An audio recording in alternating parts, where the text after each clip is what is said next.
കൊച്ചിയിലെ പഞ്ചനക്ഷത്ര ഹോട്ടലിൽ നിന്നും ലഹരിമരുന്നുമായി പ്രഗത്ഭ മേഖലകളിലെ നിരവധി പേർ പിടിയിൽ. ഡോക്ടർമാരും വക്കീലും വിദ്യാർത്ഥിയും അടക്കമുള്ളവരാണ് പിടിയിലായത്.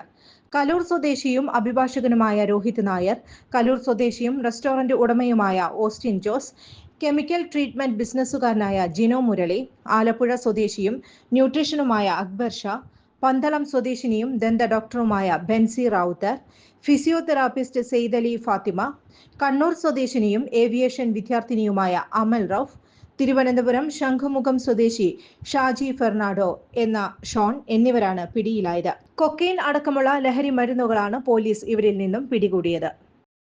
ജോൺസൺ ഓപ്റ്റിക്കൽസിൽ തിങ്കൾ, ബുധൻ, വെള്ളി ദിവസങ്ങളിൽ രാവിലെ 10 മുതൽ ഉച്ചയ്ക്ക് 1 മണിവരെ കണ്ണു ഡോക്ടറുടെ സേവനം ലഭ്യമാണ്. എല്ലാ ബ്രാൻഡഡ് ഫ്രെയിമുകളും ഇവിടെ ലഭ്യമാണ്.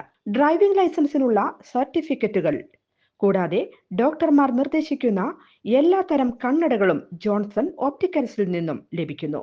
ജോൺസൺ കണ്ണട വ്യാപാരം, ഡിവൈൻ ആശുപത്രിക്ക് എതിർവശം, വടക്കാഞ്ചേരി. കൂടുതൽ വാർത്തകൾക്ക് ഞങ്ങളുടെ ചാനൽ സബ്സ്ക്രൈബ് ചെയ്യുക.